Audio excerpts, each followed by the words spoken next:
Another car video. I'm beginning to like this new phone mount that my daughter got me. This is a rant/response, mostly response to Dylan Double D Vintage Cards video that he just put out. Bro, you hit my nail right on the head. And I say my nail because we don't always, me and you, I love you, dude, and you know this, you've told me this. We agree to disagree on a lot of stuff, which is perfectly fine with me. Where are we in our community or in our life if we can't disagree and still be, bros? But this one, bro, or like you say it, brah, we're twins. I can't, every time I see Strongsville and the Pokemon issue, it makes my head go spin around like the one character on Beetlejuice. I can't stress enough how little it means that Pokemon is coming into the community. I could care less. I couldn't care less. I used it wrong. I couldn't care less than what I do right now. For multiple reasons, but a couple main ones.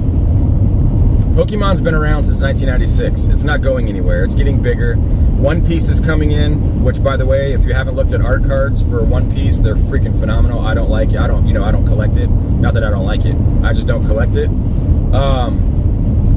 And again, I'm driving to work. That's why you see this view. But One Piece is coming in. Lorcana is coming in. It's been in. The Disney Topps Chrome Disney cards, those have been in. It's not going anywhere. Pokemon is in card shows. It's been in card shows. It was at the fairground one that me, Lou, Mike, and Mike went to, last month. It doesn't mean anything. And in fact, it means more for us because, like me, that Pokemon show or that card show, I sold $150 worth of Pokemon cards. And what did I do with it? I turned it right back around into some baseball cards. Vintage, modern, ultra modern, all of them. I used it straight away. And Pokemon's not coming into Strongsville. They are merging to make that show bigger and better. I don't understand the clique mentality of we're better than them. They're collectors just like us at heart. Are we not supposed to support collectors? We are supposed to support collectors. That's why we're collectors. Do you want the Pokemon community crapping on us? I doubt it. And in fact, I feel like, no, I know for a fact that if anybody got word of Pokemon collectors or comic book collectors or, whatever else crapping on the baseball collectors, especially vintage collectors, there'd be some butthurt people. There'd be some people that would rant and rave all day long. There would be people that would be up in arms. Oh, these guys are crapping on us. They're saying this and that about baseball cards, football cards, basketball cards, whatever, race cards, whatever you collect. If somebody craps on you, you're going to get your feelings hurt. Me personally, this is a mantra that I live by.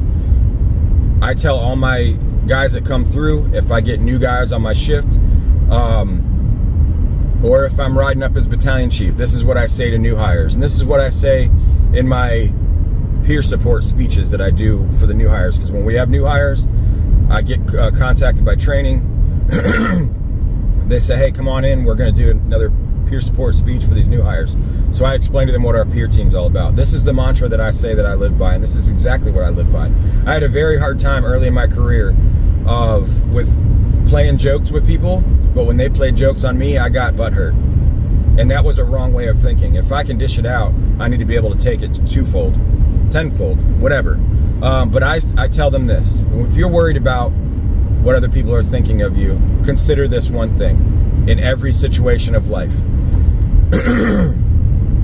If you wouldn't ask this person for advice, why are you going to consider their criticism? If you wouldn't ask this person for advice, why are you worried about their criticism? Who cares?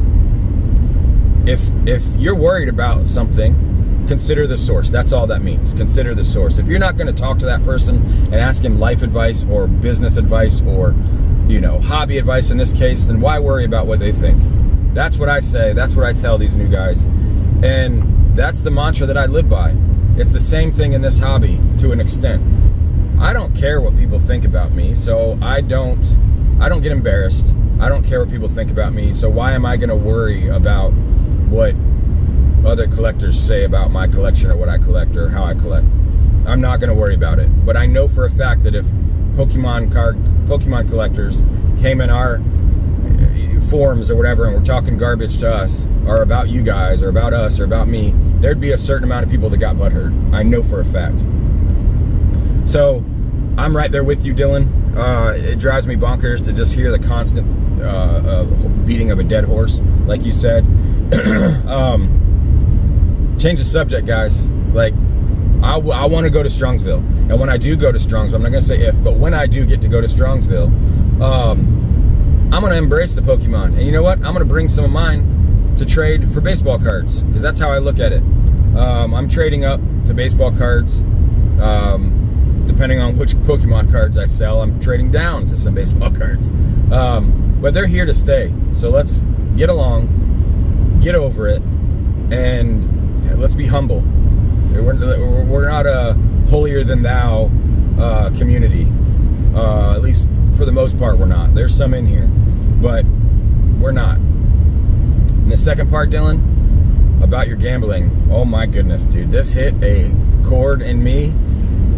I learned how to play 5-card poker and 5-card poker, 7 stud, 7-card poker, blackjack, baccarat. I learned how to play pinochle.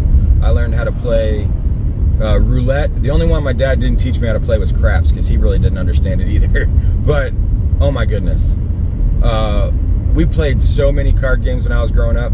We were dirt floor poor almost when I was growing up. There's a lot of mac and cheese dinners and spaghetti, which is a light term back in the day, of tomato sauce with some meat and noodles, and that's what we had for spaghetti. Were there better times than others? Yes, there absolutely was. And I remember multiple times. My dad had polio, so he's in a wheelchair since I was 6 years old. I remember him trying to walk when I was really, really young, but for the most part, my entire life, my dad's been in a wheelchair. I'm taking a drink of coffee. Hold on.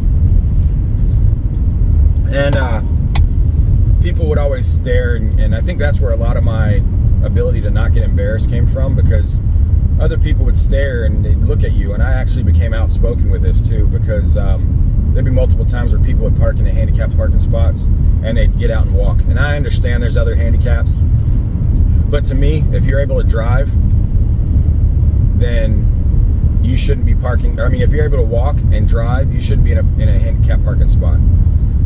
Save those for the elderly that are using canes, walkers, crutches, whatever, and the people that are in wheelchairs. I have been diagnosed. I have PTSD. I have had a rough career, and I could use that as a disability and get a handicapped parking spot. Is that right? Absolutely not. I use it, or I see those being used for people that have true handicaps that can't walk. There's a reason they're up close to the stores. Well, this is where I would be outspoken. My dad would tell me to quiet down because he didn't want a scene being made, but I would really grind people's gears with how I acted when I was younger, teenager. But I think that's my ability to where I wouldn't get embarrassed. But so long story short for that, my dad was in a wheelchair, so he'd come home some nights, he'd go out to a buddy's house and gamble. He didn't smoke, didn't drink, nothing like that. He would just go because he loved playing poker. And he would go and he'd play poker. He'd leave the house at like 8 o'clock at night or 7 o'clock at night. And he'd come back at 11 or 12 at night. And he'd come into my room if it was a winning night. And he'd go, "Hey, Jay." He'd call me Jay Bird. He'd say, "Hey, Jay Bird." And I'd wake up and he'd throw a little roll of money at me. And he's like, "You want to count it?" I'd say, "Yeah, let's go count it." So we'd go out to the table and we'd count it. And many nights there'd be times where back with $3,000, $4,000, $5,000, and he absolutely is obliterated. If anybody he came in contact with a poker, my dad would beat them silly. And that's not an exaggeration. That's not a cockiness. It's just fact. He would do it. I saw him do it many times. Me and him were best friends, and I miss him dearly. This May will be 2 years since he passed, or this May will be 3 years. Sorry, he passed in 23. I keep forgetting it's 2026. But this May will be 3 years since he passed. But Dylan, the bug got into me like it got into you, man. I would gamble on everything. I would bet kids at school on other kids racing, like they were horse races or dog races. It was so much fun. I would bet everything, you know. In middle school, we bet Ticonderoga, the really good pencils. We would bet packages of those because you could play pencil break with them, and you didn't ever want to have those rubber pencils. You wanted to have the Ticonderogas, and those were the good pencils. But we would bet those, and it just brings back memories that you said all that. I feel like me and you are right on the same wavelength with these two topics, and I did get on a little bit of a rant there. I'm not heated by any means. I'm smiling. I wish you could see me, but this view is better for you guys. Trust me. It's too early for that. But let's set it aside. We know everybody's feelings now. Strongsville is Strongsville. You guys are going to have to call it Independence now. Independenceville. Love it for what it is. Have a good time doing what you love doing, which is collecting cards and hanging out. And if it's truly in your mind about community, it shouldn't matter who's there at the show. And the community is why you're going now. The cards are why you started. This is for me. I'm speaking just for me. The cards are why we started. The community has helped keep me around. I'm on my 17th year. This year, later on, it's foggy to me, but August, September, I can't remember when I started, we'll start my 18th year of YouTube. And I have so much fun. Do you take breaks? Absolutely, you take breaks from time to time. I just took a 3-week break. It's needed. But let's be a community who accepts others in the community. And even if they're not coming in and trying to take our community away from us, or our collecting hobby away from us, let's just include, man. Let's just be what we are. Like Dylan said, just let people be who they are and not cage everybody up into one little thing. But I'm gonna pop up a few card pictures and I don't have them with me because obviously I'm driving, and these things, whenever I listen to somebody on the videos on the way to work, I get inspired, and Dylan inspired me on this one, and a little bit of Mangini too. But I'll pop up some cards here, one of cards that I picked up, and I also want to include the fact that, or you probably already seen the cards. I'm gonna pop them up as I go, and then this explaining, you'll know why the cards are popping up. But just some lower end stuff. I want to go to another card show. I got to take my little one to a card show. I want to see her face when she walks into the room. It'll be fun to see, because she's never been to a card show with me. My older one has a couple of them, but this one she hasn't. So let's be one. Let's not beat dead horses to a pulp. If you have an opinion, get it out there, and let's let it set it, put it to bed, and just enjoy the hobby. Live by the mantra, whatever your mantra may be. Like Lou says, comparison is the thief of joy. I love that. So I love these little, Confucius say type things, one-line sayings. I love them. One of my favorites, and I'll leave you at this, is mistakes are only mistakes if you don't learn from them. If you learn from them, they become a lesson. Think about that. Do something nice for somebody. Love you guys.